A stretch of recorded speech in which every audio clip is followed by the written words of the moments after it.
There's been very many assumptions about, oh, because we're a financial institution, we get driven a lot by a lot of regulatory requirements, then we are automatically secure. I mean, we do our best, and obviously working for a great organization like my company has been very awesome, making sure that we put our clients first. That's actually one of our core values. So we do our best to make sure that we protect our clients' data.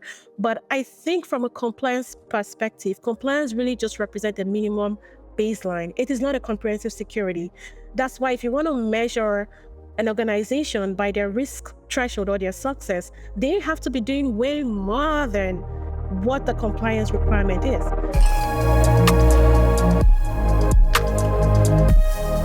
Hey everyone, and thanks for listening to another episode of The Future of Data Security. Today I'm speaking with Faith Rotimi-Ajayi, Assistant Vice President, Operational Risk, Technology, Business, and Cyber at Morgan Stanley.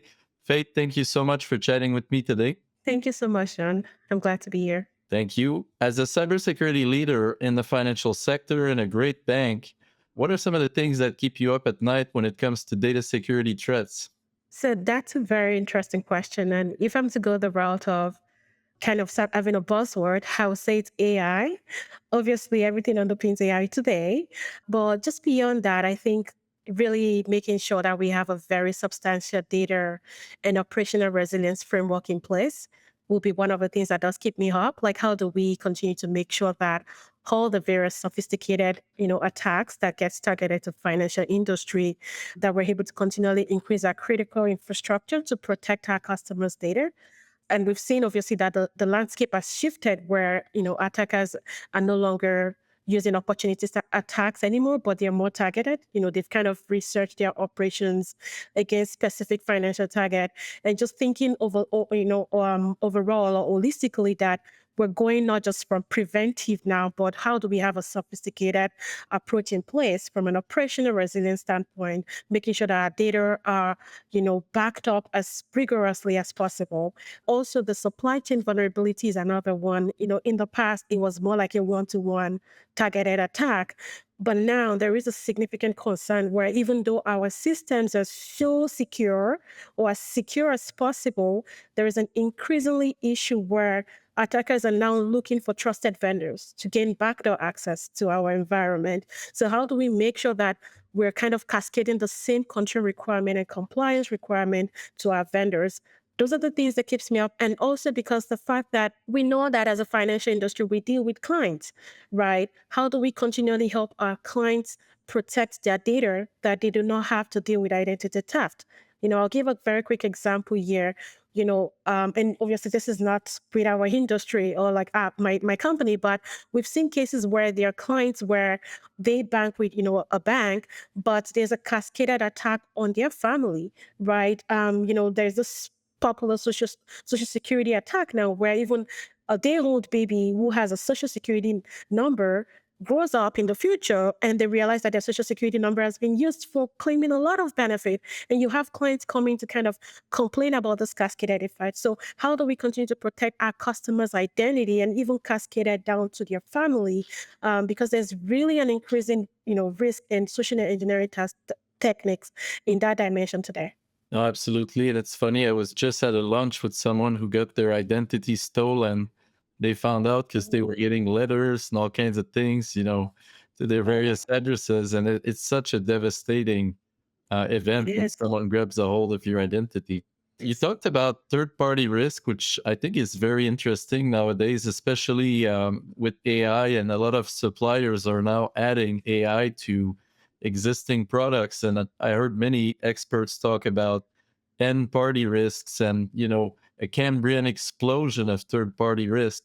Are you seeing the Yes. same thing with, so many new AI features being added and that risk increasing? Yes, absolutely. And it's good that you touched on that because, again, AI is a buzzword, but just beyond it becoming another buzzword, right? It is very important that we know that AI does play like a double role, like a double-edged sword in security. I heard this at a conference recently where someone had said, AI is going to be a double agent. It's going to be for us and it's going to be against us. And we've been seeing that, talk about how you leverage AI in your threat modeling, in incident response. the speed at which we can use AI has obviously doubled and tripled versus the human factor or human element. That's a great advantage. But when we look at it from the aspect of us as a financial industry, leveraging third-party applications, some of the third-party applications also benchmarking their infrastructure against an AI tool, against an AI model. It is so keen and so important that we're able to stay ahead of that curve, and so this is one thing that we've actually noticed. There's the tremendous, influx of vendor applications benchmarking their infrastructure against AI. While we're obviously trying to keep up with third-party applications in general, I think it is so key now to implement what we call the TPRM, which has always been there, but from an AI lens. We've seen increasingly, risk in rise in data breaches, right? Take, for example, in the financial sector, I think one of the major ones we always talk about for AI is the deepfakes. We've seen real life attacks happen that way, not even for our clients alone, but even for employees. Employees getting tricked to think that, oh, they're talking to maybe their managers or they're talking to the head of an organization. So we really need that holistic lens of view to say, not only are we protecting our clients, but even our employees in the firm that might be using a third party application that leverages AI, or even just something as easy as getting an AI call. A lot of people are building AI agents today, right? And so I think it's so important that while we're cross-referencing what a typical AI attack looks like versus what an holistic general attacks that we've always faced, there are a lot of nuances, right? There are still, obviously, we're not reinventing the wheel for some of these attacks, because whether it's an AI platform or your normal third-party day-to-day SaaS application, it would still mimic similar vulnerabilities. But then there are some specific AI ones where keeping us up at night, like I said earlier, how do we make sure that we understand the risk landscape and that there's enough governance control in place for these AI applications? It's really interesting. At our company, we're building AI agents and all kinds of new features, and I engage with clients. Yes. And, I'm kind of geeking out on all the great things we're going to be able to do. But often I'm received with a hamburger of questions on, hey, what about the governance? What about which models are you using? What's going to happen with the Right. data? I could feel there's a lot of anxiety around the topic, and this is opening Yes. up a big Pandora's box of risk. It is because, again, if you look at it, that before, and AI has obviously always been in existence. I think Gen AI kind of made it more in the news, right? With a lot, like, very fast paced innovation kind of coming up, out of the blues. But if you look at how challenging it's been, especially in the financial sector, to kind of carve a balance between how do we, protect our clients' data, how do we protect the overall firm infrastructure, how do we manage unstructured data? I mean, that's kind of been the appetite for the past couple of years, where there's kind of like IT shadow IT, right? And now we have what we call shadow AI. So it's almost like we're kind of getting through one challenge and then we're kind of bringing in another into the picture, which I don't see ending, right? So I think this makes us more resilient. But I think that's why one of the things that keeps me up is really the whole resilience aspect, where we need to evolve as a sector, as a cybersecurity sector, beyond how do we prevent an attack going into if it happens or whenever it happens. I mean, the favorite word now, it's no longer if you get breached, but when you get breached, right? Whenever it happens, how can we be certain that we can continue operation with little to no disruption at all, right? So again, this plays factor whether it's on your traditional data application or even an AI sector. You mentioned a favorite keyword nowadays, shadow AI. What are Yes. the best approaches to tackle that? So for shadow AI, I think that, again, similar approach to obviously your shadow IT data governance. The first thing an organization needs to stand up right now is an AI governance committee. I have my personal bias against lumping that up with your conventional third party or internal governance committee, because there's so much we need to learn and understand from how AI is evolving.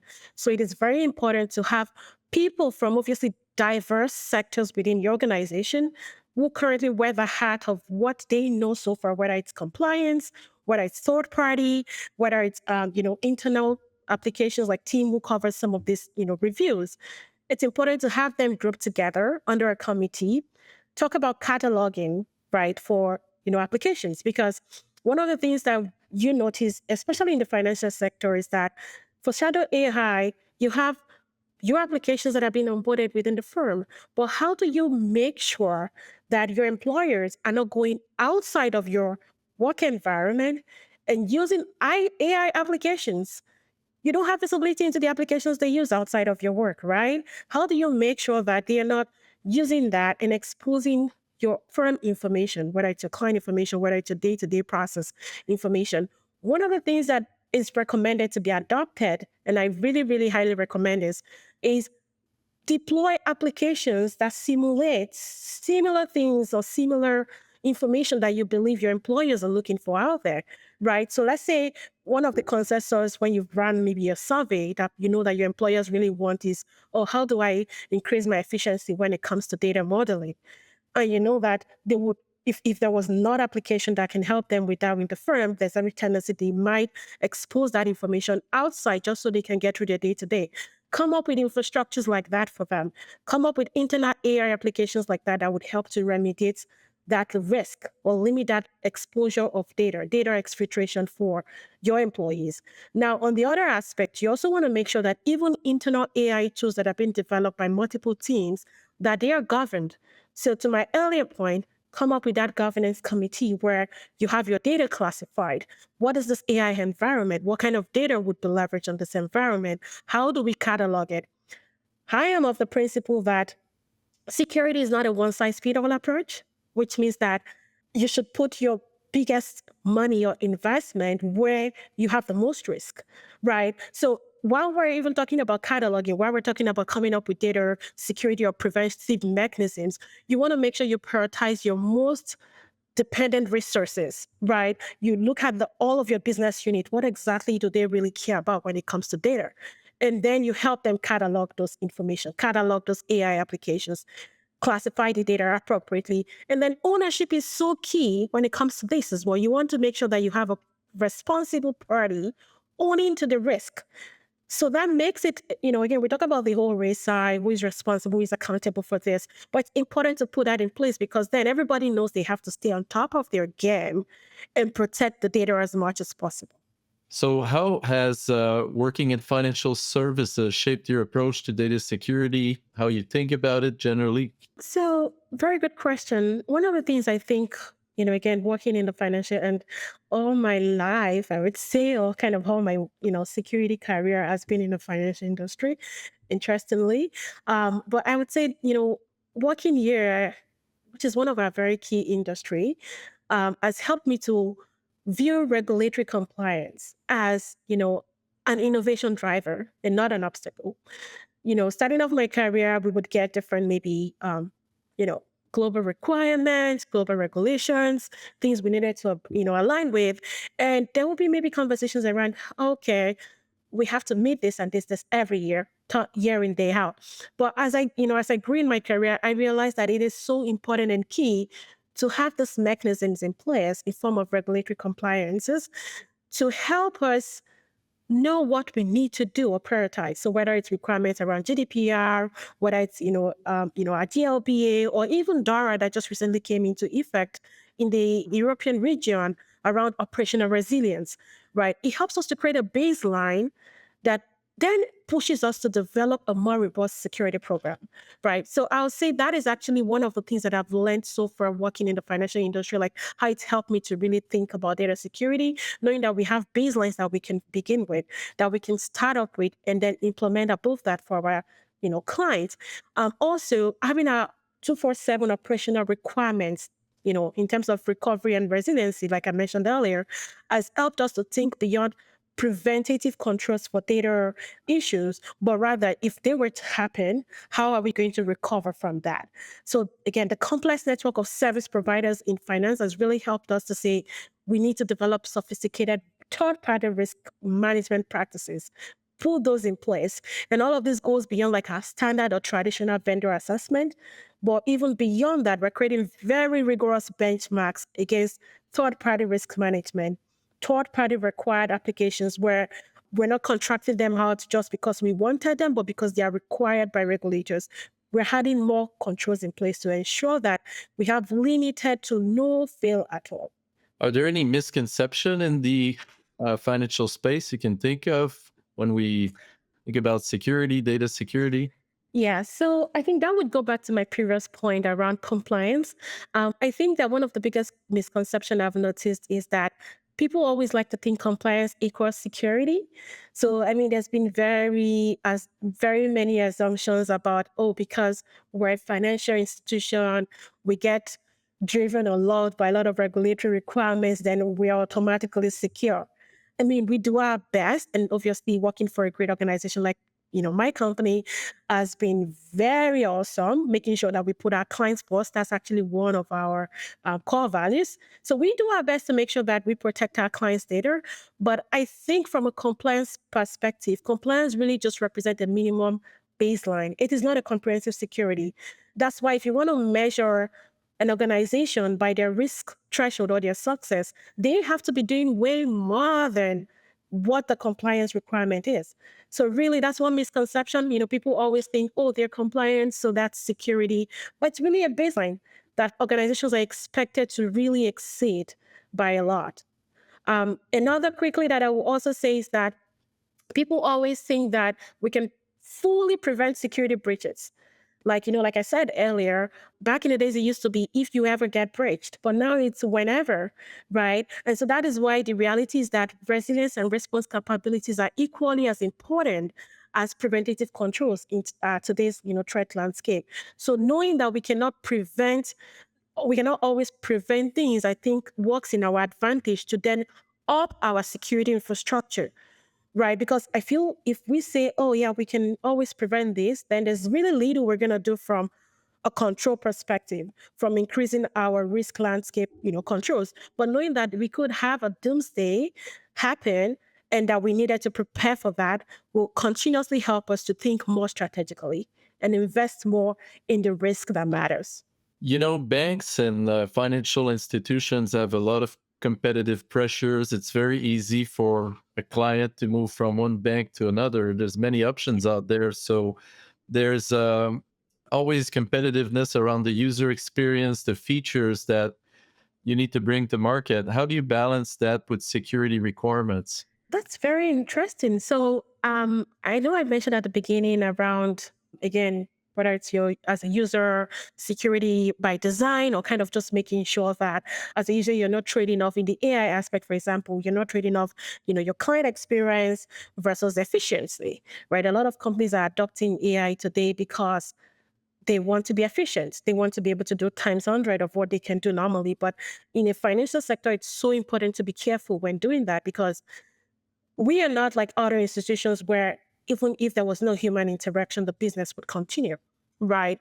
There is still very, very vast element of human interaction or user experience that we want to put in place. So whether we're talking about applications here or we're talking about day-to-day client interaction, I think they both go hand in hand. But in the aspect of balancing that, I think one of the things that we make sure to do is how do we carve out like a security by design approach where users don't necessarily have to go through like a life cycle change in code. An example, if you add an application, let's say a software as a service application that you want to deploy, you implement those security controls from the get-go such that when you're going through like your user experience training, they know what they need to do from the beginning, and not that you've onboarded your clients or your users on this application, and then few months down the line you're saying, oh, we need to change this and this structure. So security by design principle is really key to integrate into your product development lifecycle to make sure that your security is built in rather than bolted on. Another thing also is implementing risk-based authentication. I think that helps to adjust whatever friction, maybe based on whether it's the context and the value of transactions or even applying stronger controls only when necessary. So based on like a signal, like I said earlier, prioritizing your risk landscape, prioritizing your data sensitivity, and only implementing some of these security controls because they are very necessary and not just because you want to check the box. Another thing is also implementing a continuous behavioral analysis. rather than, again, whether it's an authentication challenge, but use your users' behavior to model what you present to them without constantly, interrupting a legitimate user activities. I think technology has grown or evolved today beyond, oh, you have to be logged in every 15 minutes or whatever I have to check. But you use like a UBA, a user behavior analytics can help you to know what kind of authentication mechanism you need to put in place, or what kind of security challenges a user poses to you on the day-to-day work. So I think those are some of the ways when you also leverage your IOCs, which are your indications of compromises. I think that also helps you to know what landscape you're battling with versus deploying the same control across boards that limits users. So we talked earlier about how AI is used on the threat landscape. Threats are evolving, actors are becoming more sophisticated with the help of AI. Can you speak a little bit to what you're seeing inside the organizations in terms of approaches, tools, new technologies that are leveraging AI to be more effective at mitigating the data security risks? Yeah, so, like I said earlier, AI is a double-edged sword, right? It's playing a dual role in our security landscape. And so, on the defensive side, obviously, we have AI-powered threat detection, across financial sectors that helps to identify anomalous behaviors that maybe a human analyst would have missed, especially in volumes of large transactions, right? And data that needs to be processed daily. So, there's been that increasing impact of having AI meet with those, large volumes of treasured. Also, conversely, obviously, we're seeing, adversarial, whether it's machine learning attacks emerging that deliberately manipulates AI controls, right? So some of those threats we're seeing where a lot of threat actors are now leveraging AIs to kind of do their day-to-day manipulated AI attack. And so this is presenting as a new attack vectors. And so organizations, what they're doing is really to make sure that it all goes back again to the third party. We're able to easily control our internal environment, but then what additional measure of controls can we put in place to limit our risk exposure when it comes to how we work with our vendors? Because this is where we're seeing the most threats, the most, adversarial attacks outside of social engineering, which can kind of fall on our direct employees or clients. But we're seeing the most targeted, manipulated, and machine learning attacks from the threat actors on the vendor side. So one of the things also that we've noticed is there are a lot of AI generated phishing, attacks that are becoming so sophisticated day to day. And so we're creating that balance between securing our data, whether it's from a social engineering standpoint or even from a technology standpoint, like making what we believe is not enough is our traditional awareness, right? We're saying, we know we've said this before, we know we've talked about how you can prevent a social engineering attack or a data exfiltration attack. But with AI in the scope or in the picture, there's several other ways that we need to be more effective in controlling these attacks. So whether it's the building internal house applications, which a lot of companies are actually working on right now to limit or reduce that threat landscape for the AI. Thank Switching gear a little bit, I'm really curious how the pandemic has changed your approach to security and in general, what your thoughts are on the post-pandemic world. Okay, so the first thing I would say about this is I think, and I don't want to be the only one thinking this way, that while we were prepared for something happening where nobody thought COVID would happen, I don't think there was anything that kind of gave us that mind clue that it was going to even last up to 2 years, that we're going to have a situation where the entire security landscape, or there will be a permanent shift to how we work, how much more to how we protect our data. Obviously, in a disadvantaged situation, there are advantages to it. I would say that's what COVID presented us with. It helped us to think beyond our normal day to day and help us to really expand our thinking landscape. So, one of the things I would say is we've always talked about zero trust, but the pandemic really opened us up to accelerated implementation of zero trust model. Basically, unlike before, traditional parameters that we would use to gauge what is what, who is logging into what, because of COVID and having people work remotely, we were able to make that more location-based security models like obsolete. So we're not saying, oh, you have to walk out of here before you can be authenticated. Rather, we had to implement several other zero trust implementation models that kind of eliminate your ability to only be stationed at a location, because we knew our employers were across different locations. Another one was kind of the endpoint security. the pandemic opened us to the fact that we needed to improve our endpoint security for sophistication, because now we had a lot of more significant employees working remotely. People were bringing their own devices. People were using their home network, which we don't know how secure those networks are. So we had to tighten up our endpoint security, make it more sophisticated, and this is one of the things that, the pandemic kind of opened our eyes to. Another interesting point I was going to point out here is about the security operations, right? Before COVID, a lot of people work really in the office and that was it. But even the security operations team had to work remotely. They were decentralized, right? So how did we manage that collaboration for incident response? That was another key thing we learned during the pandemic. And I'll say two more quick things that I also knew that we had learned was more around our vendor applications and scrutiny. We were able to intensify that, because think of it this way: the same way we have our employees working remotely, our vendor employees are also working remotely. So we needed to implement very new verification and monitoring approaches beyond our traditional controls for our supply chain and our third parties.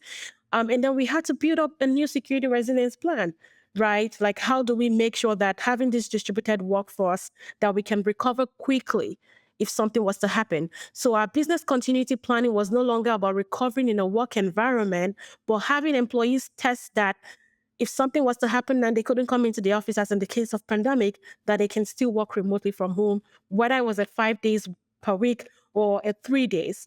These are some of the things that we needed to make sure that we improved during the pandemic. And this was a good lesson we learned from it.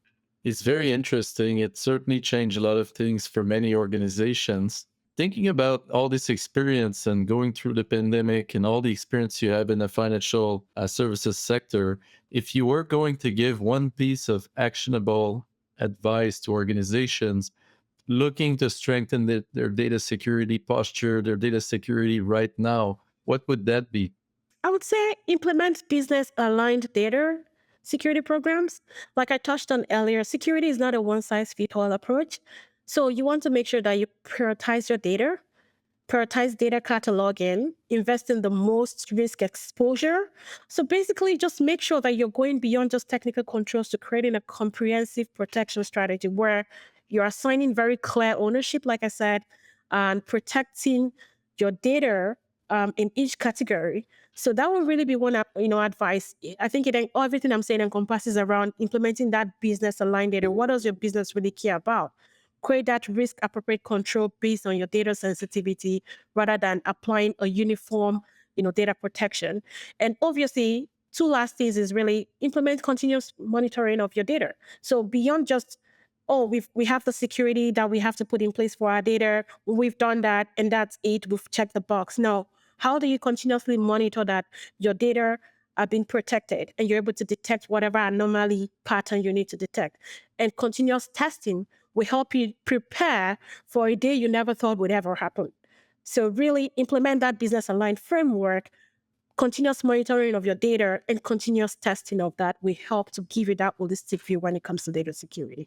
24/7 visibility, control, improvement. Correct.